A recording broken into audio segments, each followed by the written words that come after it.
Boa noite, bem-vindos a mais um Evangelho. Vamos assonar, acalmar, descontrair, sentar bem nas cadeiras. Vamos falar de Jesus e vamos falar da sua doutrina, daquilo que nos ensinou. Vamos cantar para preparar a nossa mente, o nosso ambiente. Espiritismo. Não, é uma canção tranquila.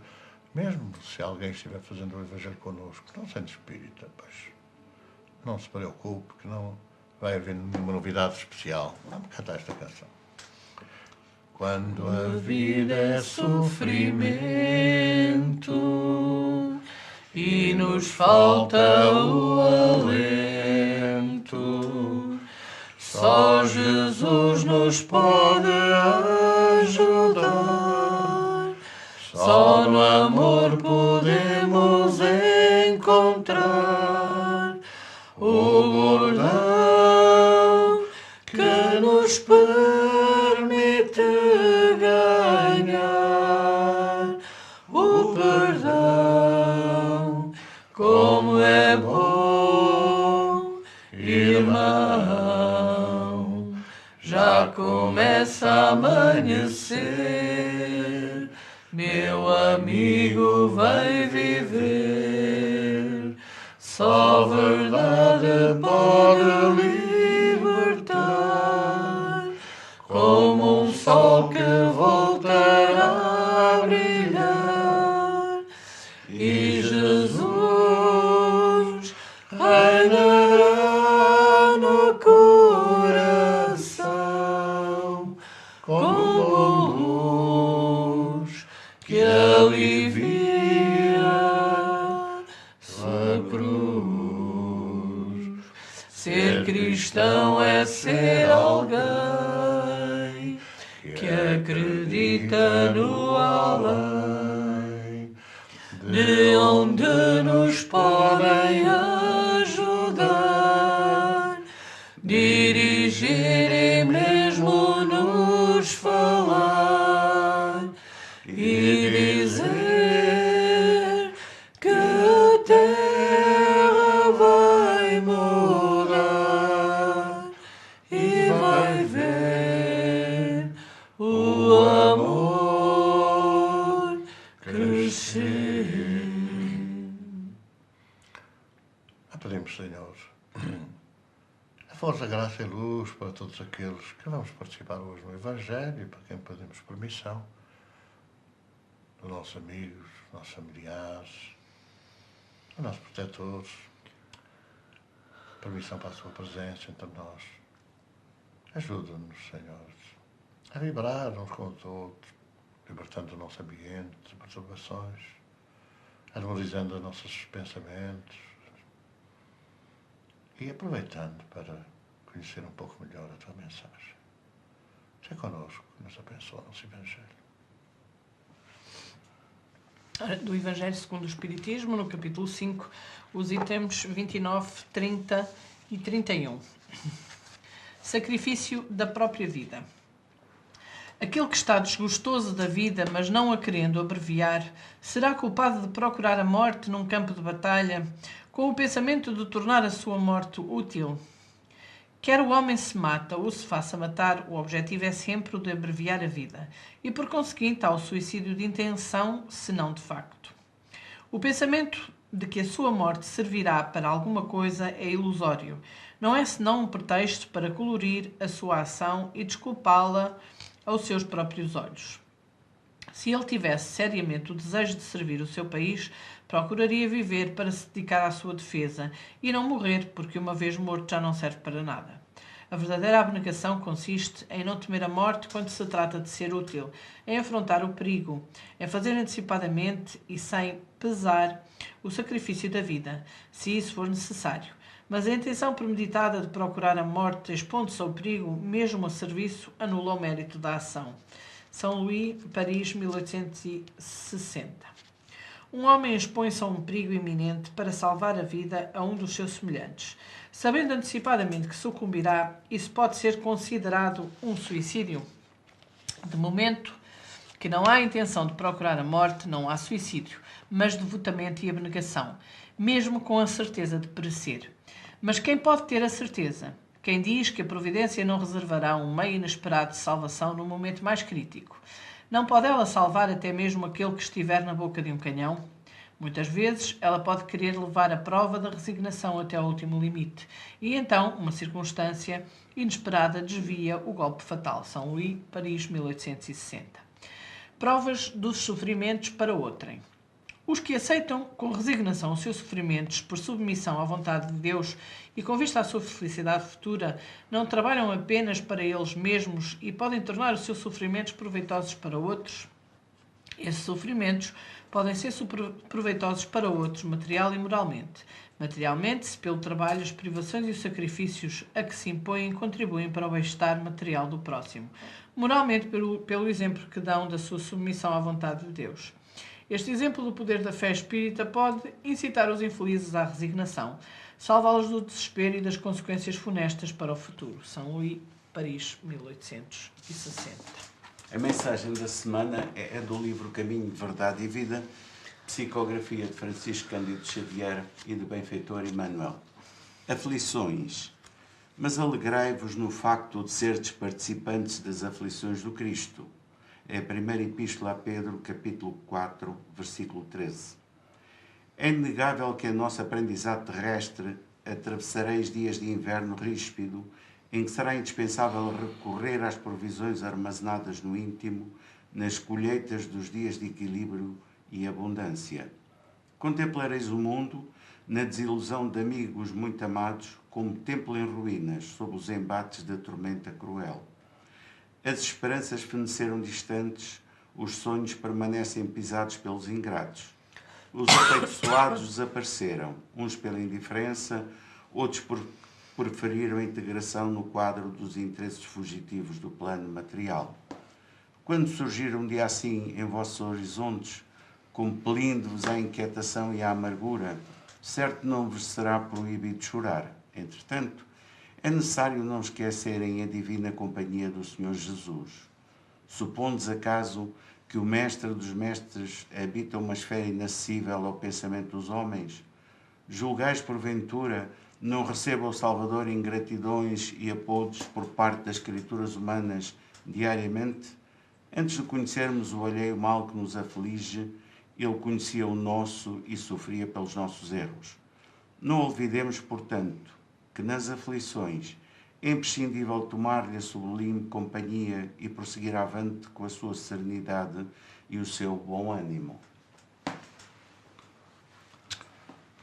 A pretexto destas duas leituras, e particularmente a do Evangelho sobre a busca da morte no campo de batalha, enfim, quer dizer, outras circunstâncias dessas que possam confundir entre suicídio e até homicídio, do lado contrário. Eu gostaria de lembrar, e peço desculpa se não é absolutamente correta esta localização do ato em si, que eu creio que foi em Bonn, na Alemanha, durante a Segunda Guerra Mundial. Creio, não posso afirmar perentoriamente. Nós tivemos a oportunidade de visitar uma catedral, creio eu, e junto ao altar-mor da catedral está exposta uma bomba de artilharia, uma granada de artilharia, que durante a Segunda Guerra Mundial, quando se desenvolvia a Eucaristia, penetrou por uma dos vitrais e caiu junto ao altar-mor. Essa bomba, quando estava a igreja cheia de crentes, cheia de cristãos, essa bomba caiu e não explodiu e não rebentou. Naturalmente que a cidade terá ficado praticamente destruída em todos aqueles bombardeamentos que foram feitos pelas armas pesadas de artilharia e também pela aviação. E essa catedral ficou quase intacta, mas aquela bomba, aquela granada, vai lá, de artilharia, não explodiu. Então nós não podemos garantir que mesmo no combate as coisas sejam decisivas ou sejam definitivas. Isto a pretexto de nós localizarmos aqui algumas situações.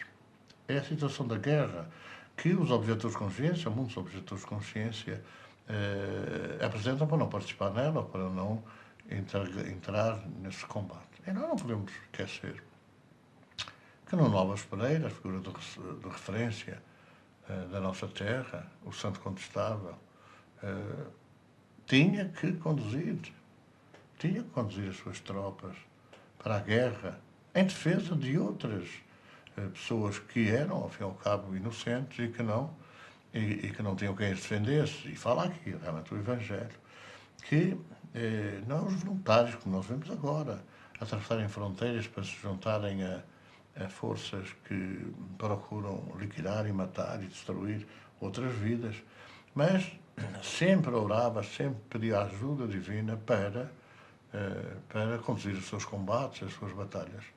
E nós não podemos esquecer que Joana d'Arc, à frente dos exércitos, conduziu os exércitos franceses no combate contra os invasores, concretamente os ingleses, conduziu as forças à vitória. Segundo nós hoje temos conhecimento, apoiada e protegida pelo seu guia, por São Luís. Ora, é preciso ponderar muito, às vezes, aquilo que se diz para levar a que forças se sobrem no campo de batalha ou sequer participem na batalha, quando, do outro lado, participam e apoiam esse combate. Então, há hoje, e nós estamos a ver esse caso concreto das forças, enfim, que lá para os Médios Orientes e não só, também na África, as forças que arrebanham voluntários, que vão, os voluntários, quase que de certeza suicidar-se. Aliás, temos visto as mulheres e homens bomba e crianças bomba, exatamente a pretexto de morrerem em nome de Deus, matando. É evidente que não tem, mas que não tem nenhuma justificação espiritual, não tem nenhuma desculpa espiritual essa busca da morte, porque é uma busca da morte. É uma busca da morte e, fundamentalmente, é uma busca de matar a sangue frio inocentes, como nós temos ouvido nos noticiários, crianças, velhos, idosos, etc., numa seleção bárbara que foi condenada e foi criticada nessa figura, enfim, triste e seguramente em sofrimento, que foi Adolf Hitler durante a Segunda Guerra Mundial. Então é preciso notar esta situação. Quando se impõe uma guerra, aos que defendem e aos que atacam. Na guerra, perdoem-me que desabafe desta maneira, não é obrigatório matar. É erro, é crime matar, mas também é crime deixar-se matar. Nós já contamos uma vez que um objetor de consciência se recusou à entrada do serviço militar obrigatório, e o serviço militar obrigatório faz questão de lembrar que é uma forma de serviço público que trouxe a Revolução Francesa. Até a Revolução Francesa, os exércitos eram constituídos por mercenários, e isto, como no futebol, assistia-se à passagem de mercenários de um campo para o outro campo, de um lado para o outro lado dos combates, das guerras, segundo quem pagasse melhor, segundo quem pagasse mais. E então, até à Revolução Francesa, os exércitos eram exércitos de mercenários que combatiam a pretexto de receberem proventos. E a Revolução Francesa trouxe um serviço obrigatório. É um serviço público obrigatório na defesa de todos os cidadãos que são indefesos, das mulheres, das crianças, dos deficientes, dos idosos. E é nessa perspectiva que o serviço público era feito. Hoje voltou-se outra vez, mais ou menos não tão grave, porque não se dá a passagem, em algumas situações já se dá de um campo para o outro, consoante paga melhor. Mas o que é facto é que a pessoa, quando é obrigada a sair em defesa dos seus cidadãos, que ao fim e ao cabo constituem a nação, pois com certeza que é indefesa, é para não deixar matar. Embora no tempo no Novas Pereira as guerras eram muito leais, quer dizer, as pessoas informavam o lado contrário que iam atacar, às horas que iam atacar. Exceto quando havia algumas traições, como foi o caso de Aljubarrota no nosso país. Mas era uma guerra diplomática, não é? Os que defendiam já sabiam que, à hora X do dia seguinte, iam ser atacados. Mas, mesmo assim, no Novas Pereira, conduziu-se de uma forma heroica e, segundo as tradições religiosas, santa. Agora, não é obrigatório matar. mas não pode permitir-se ser morto. E daí falar o Evangelho na defesa. Se não se defende, também é crime. Mas sem necessidade de atacar também é crime. Uma vez uma situação é suicídio, outra situação é o homicídio. Então é preciso que a gente se prepare para compreender estas coisas de uma forma séria. Se nós não defendermos a nossa terra, as forças contrárias passarão sobre inocentes e matarão. Se não for estabelecida uma linha de defesa nesta situação que agora se passa, dos atentados, dos morticínios que se têm assistido, se não houver quem defenda, também é crime. A passividade também é crime. E esse objetor de consciência, quando nós o interpelamos a propósito de ele não quer pegar em armas, porque era pecado, porque cometia um pecado contra a divindade, nós lhe perguntamos, então se estiveres em casa com a tua mulher e filhos e te assaltarem, tu não te defendes? E ele respondia com alguma piada, não é? Vamos tomar isto como piada. Não, chamava a polícia. Então, mas tu não te importavas que o polícia cometesse um pecado mortal e fosse para o inferno, para tu não ires, porque eras objetor de consciência. Há situações assim. Eu preciso de defesa, mas os outros que defendem, porque eu até posso morrer. Então vamos analisar as coisas com racionalidade. Não é obrigatório matar, mas não é possível pensar que tudo passa incólume se nós nos deixarmos matar a nós. Eu vou aproveitar esse último exemplo de defesa de quem é objeto de consciência. Pronto, nesse caso passa-se em relação à defesa física, mas há aquelas pessoas que umas procuram a morte conscientemente, outras inconscientemente. Ou seja, vamos falar das pessoas com vícios, portanto, nós sabemos que o tabaco mata, que todos os vícios que prejudicam a nossa saúde também, que nos diminuem a vida, portanto, isso, como sabemos, é um suicídio inconsciente. Mas aquelas pessoas que, e principalmente acontece nos crentes, ou naqueles que costuma-se dizer Fiat na Virgem e não corras, não é? Que muitas das vezes não tratam da sua saúde física, pensando que estando a fazer uma boa coisa, estando a trabalhar estando a fazer o bem, fazendo o bem aos outros, que isso já é o suficiente para que efetivamente a sua saúde se mantenha e não seja prejudicada. Isto também é procurar a morte inconscientemente, ou não? Não, também é crime. De alguma forma, a passividade também é um crime. Dizia-se, quando eu aprendi na catequese católica, quando era miúdo, que nós seríamos julgados pelo mal que fizéssemos, mas também pelo bem que podíamos ter feito e não fizemos. Portanto, é a passividade, é a omissão, é o pecar por omissão. E, portanto, também é errado. Embora aqui haja uma questão que foi posta até no Evangelho, que é a questão da pessoa, por exemplo, e ocorre, tem acontecido, a pessoa se lançar ao mar para salvar uma ou outra, duas pessoas que estão a afogar-se, que estão em perigo. E ao fim e ao cabo acabam por salvar as pessoas e acabam por perecer. Que é o enfrentar os perigos, sabendo que pode haver perigo pessoal, e mesmo assim é uma doação da vida e é o altruísmo, conforme falava o Evangelho. Agora, há muita forma aí de a gente atacar os outros, não é, por pensamentos, palavras e obras. Também foi uma das coisas que me ensinaram na catequese, na igreja, embora não se pratique, não é? Porque a gente pode fazer o mal de qualquer maneira, por pensamentos, palavras e obras, etc. E depois confessa-se e passa tudo adiante e pode os outros estarem destruídos e estarem as famílias destruídas, que pronto, está tudo resolvido porque foi uma confissão que resolveu para... Mas Jesus o que falou foi que como fizéssemos acharíamos, não era como fizéssemos íamos achar já Ave Maria das Padres Nossos, não foi assim. Iríamos receber de volta aquilo que semeamos. Com certeza que semeando trigo é trigo, semeando joio é joio.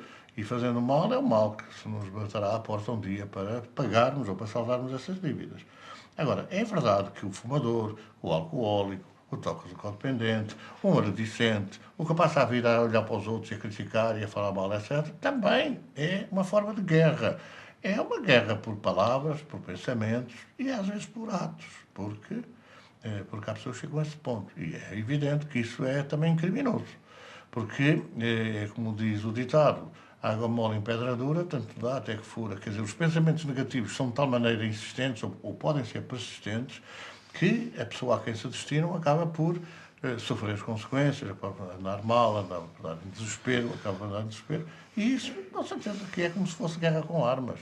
E às vezes até pior, porque é uma guerra mental que estabelece, enfim, quer dizer, rupturas morais, rupturas espirituais naqueles a quem se dirigem, e isso tem consequências, certamente, tão graves ou do mesmo nível que têm as consequências da guerra material. Sim, mas, por exemplo, aquelas pessoas, eu vou ser mais explícita, que, por exemplo, acham que não precisam de médico para nada, porque, como vivem uma vida espiritualizada, que pela meditação, não sei o quê, são capazes de combater as suas próprias doenças.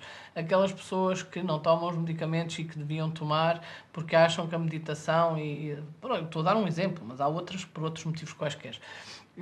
Ora, se a medicina existe, é porque efetivamente Deus permite e ela é necessária, não é? Então, estas pessoas que tendo um problema físico não se tratam convenientemente porque acham que Deus as protege porque estão... Isso é suicídio. Também... Não é propriamente a guerra que estamos a falar, que é o tema do Evangelho de hoje. Mas é suicídio, com certeza que é suicídio. E não é só nessa área, é muitas outras áreas. Não fazem. Não. Quer dizer, porque é que surgiram os conventos, ou surgiram, enfim, quer dizer, estes mosteiros? Porque é que surgiram? Porque se acreditava que olhos que não veem, coração que não sente. E, portanto, as pessoas remetiam-se fechavam-se nesses conventos e oravam. E, portanto, quer dizer, não viam o mal, também não praticavam o mal. Hoje sabe-se que não era bem assim, quer dizer, de uma forma secreta faziam também o mal, que ninguém vinha a saber. E é sempre a mesma coisa, quer dizer, a gente às vezes faz as coisas às escondidas, que é para Deus não ver. Mas Deus vê tudo. Os homens é que podem não ver. Agora, é com certeza que isso, em termos de consequências, essa passividade, não é?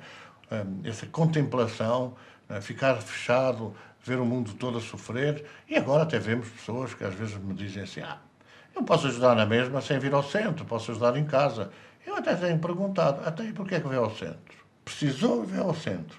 Quando todos pensarem da mesma maneira e há ver quem precisa, não há ninguém que ajude. É o egoísmo a funcionar. Mas a gente faz e tal, ora, e Deus está a ouvir que a gente ora. Pois, mas a pessoa que está com fome na rua não vai com orações. Ou lhe matam a fome, ou lhe aliviam essas dores, ou não vai com orações. A pessoa que está ferida na estrada, a gente fica a orar, à espera que alguém no mundo espiritual venha fazer o curativo. Não funciona, não dá. E a gente, podendo ter feito o bem e não ter feito, com certeza que vai ter consequências. Vamos então continuar o nosso Evangelho agora, falando pelo pensamento com os nossos irmãos que sofrem, colocando nas mãos de Jesus e dos seus enviados, dos seus socorristas, socorristas, colocando a nossa energia, o nosso amor, o nosso querer ajudar quem sofre, o querer que a proteção chegue através das vibrações. Vamos colocar nas mãos de Jesus isso. Ele certamente mandará os seus apóstolos, os seus discípulos, os seus mensageiros, levar aos lares a benção, esta nossa energia. Vamos colaborar, disponibilizar para ajudar as famílias vindas, as famílias em sofrimento. Toma de nós, Senhor, a nossa oferta e esta noite alivia um pouco as dores dos nossos irmãos.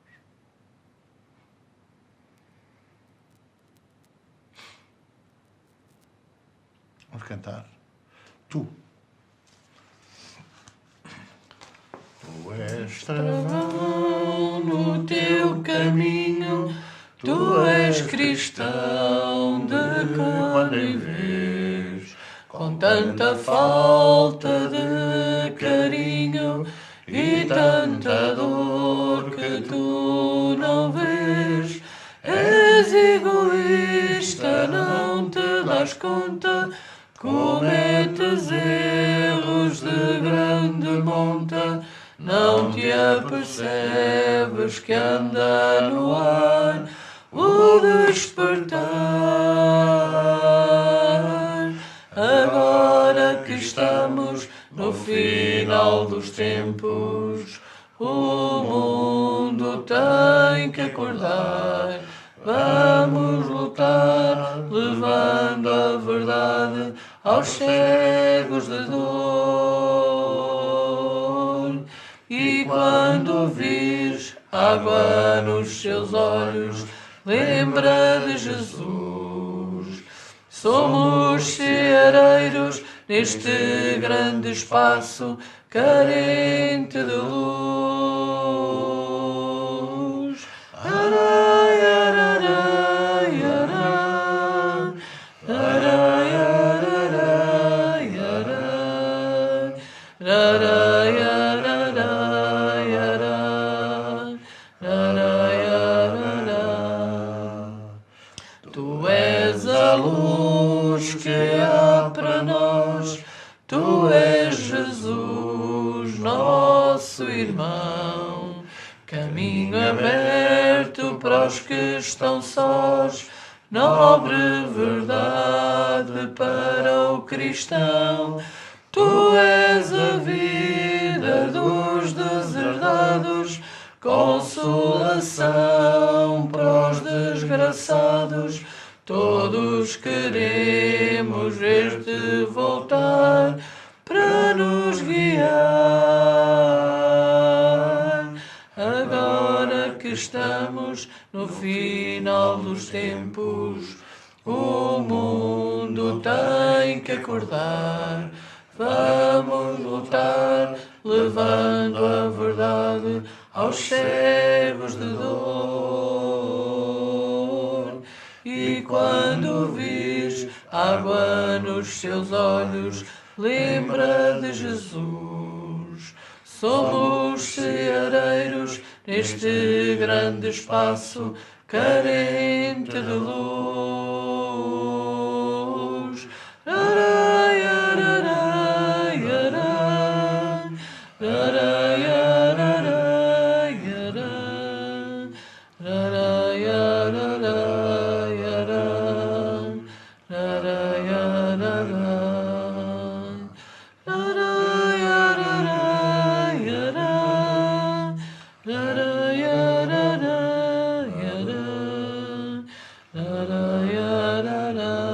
ararai, arai, ararai.